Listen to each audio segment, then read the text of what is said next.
All right, Jeremy here, Jeeps Unlimited, 303-666-9020, PartsBreakers.com. Lots of stuff changing in the yard.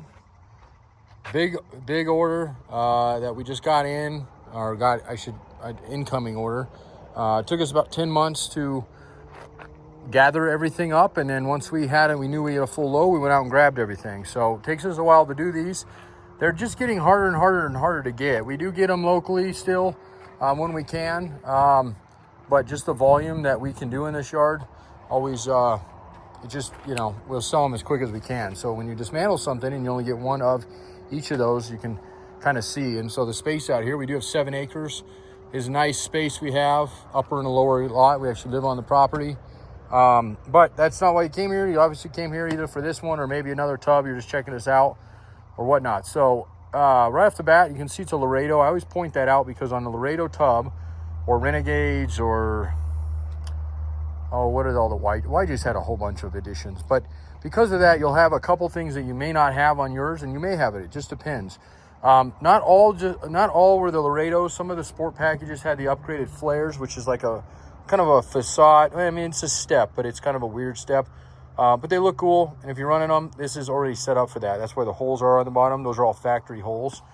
And they're on both sides. And if you're not running them and you like this tub, or it happens to be the color you want, or for other reason, we don't have a lot of good quality YJ tubs that we've already listed a few yesterday and they've already sold. They go very quickly. So if you like what you see here, don't wait, because they don't last very long. And if it's just a matter of filling in a few holes, then, do that. Otherwise, this is a grade A tub, or at least I think it is. That's one of the reasons I like to do the videos. A couple reasons for the videos. One is I want you to see it as if you're here standing here next to me. And two, it really helps me go over it with a fine-tooth comb so I don't miss anything. I want you to be happy with it when it shows up on your door, and go from there. So it's white, obviously, with the pinstriping. It's got scratches on it, so I would say it's probably not in the shape that you would want to just bolt it on, but it might be. I mean, it's not bad shape. There's no rust on it. But if you were hoping for a tub that you don't have to paint, just depends on what your tolerance is for some scratches. This one's got some scratches on it, so, okay? But elsewise, it's very, very clean. And like I said, I'm going to go over it with a fine-tooth comb. So first and foremost, let's do the cowling here. You can see how clean this cowling is. No hail damage, nice and clean here. Get over here, and this looks really bad, but it's not. This has actually got paint underneath it. There's no rust on this at all. It's just discolored paint. And it's where the windshield frame leached out and just discolored it. So that was actually getting rust in it. And that happens. They're so flat-faced, they'll get pits in them. And if people don't clean them up when it happens, or when they replace glass in them, it'll happen too. So this has got nothing. A matter of fact, you can almost see it as I do it. I had a Scotch-Brite pad. You could clean that off the top. So I always like to point that, because in a photo, they're like, oh, what is that? It looks like it's rust. Well, it looks, but it's not, okay? Just kind of dyed the paint color there. And that's same with down through here and everything. So, okay, front windshield frame hinges. Okay, nice solid here. Little oxidation, but no rust there either. No, it's all nice and solid, which is where you want them. Same thing here. Oftentimes on YJs, I'll see this bent out of shape, and mainly because people break bolts in them. They go to drill them out, haven't quite knocked the heads off of them, get a pry bar in there, and just mangle the heck out of these. So these are really clean, and just like I like to see. So firewall is nice and clean. And just for reference, I always make reference to this, but our website describes this as well. This is an early tub. It'll fit 87 to 95, and you can actually even use this on a CJ7, but there are some differences on those, so definitely check our site out for information that way. The main thing on an early YJ tub versus a late is the orientation of the battery tray. On the early tubs, they're parallel longwise to your fenders, and on the later tubs, they're parallel to your firewall. And probably just for the mass of the weight being closer is why they did that eventually, but who knows.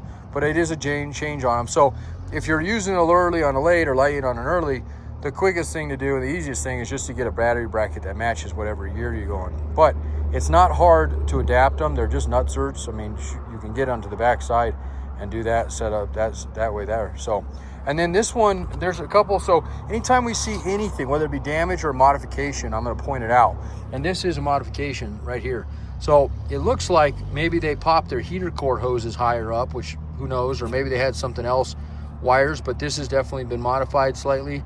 It's not bad, and it's a clean cut, although they didn't, you know, they need to get in here, or somebody needs to get in here and paint this, clean it up and paint it, because otherwise you can see it start browning up there. That's the factory ones there. And again, I don't know, because I wasn't on it when we got it, why they did that. It could have just been somebody being lazy, which is a lot of the time. So, but everything else is factory on it. Nothing else been modified, that at least not to what I could see.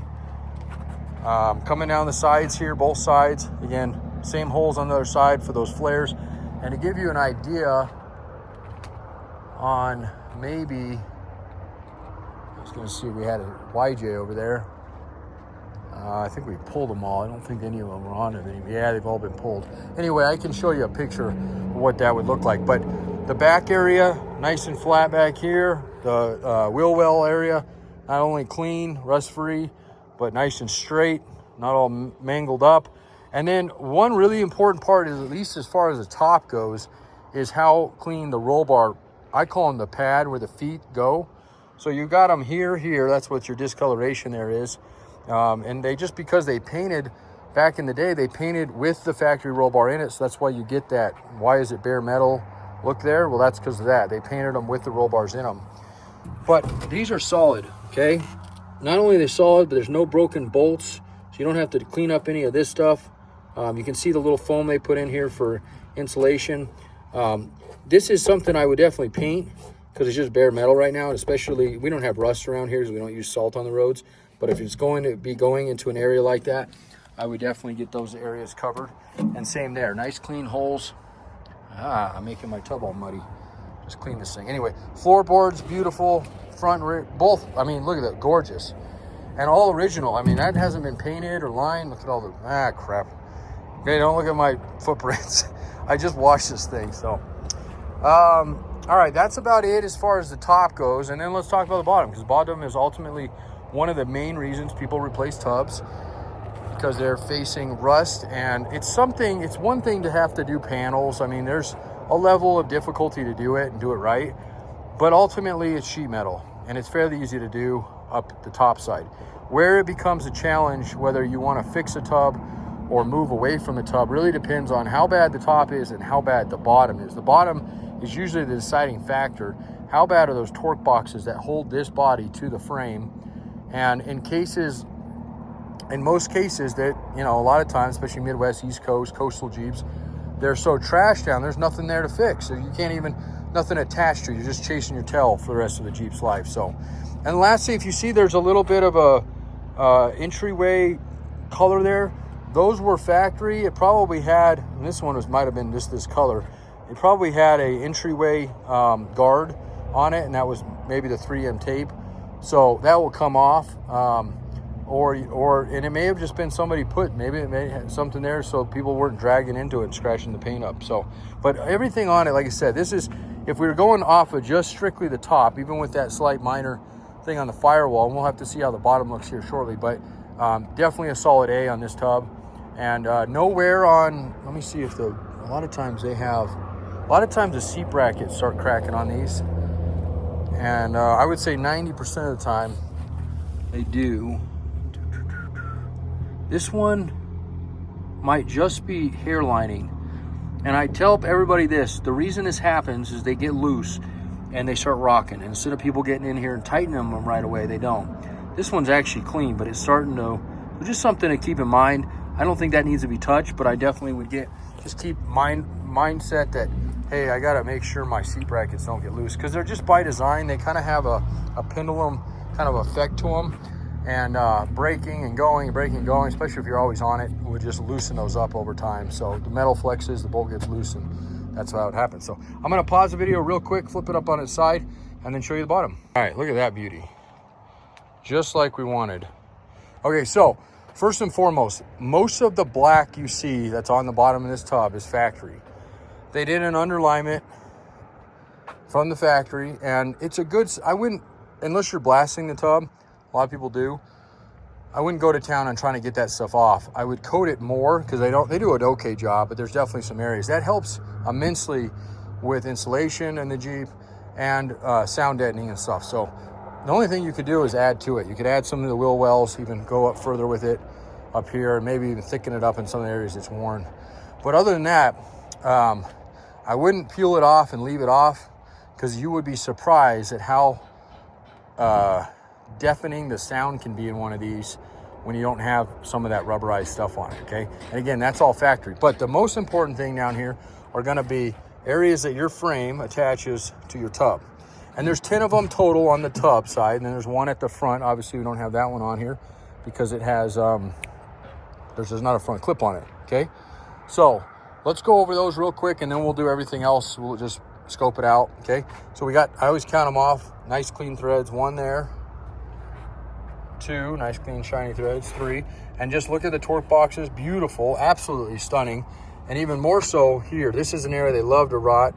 You can start seeing rust build up sometimes in these channels where you get all the layers of steel through here. This is just absolutely gorgeous. There's nothing, not even folded corners on this tub. It's a very, very clean tub.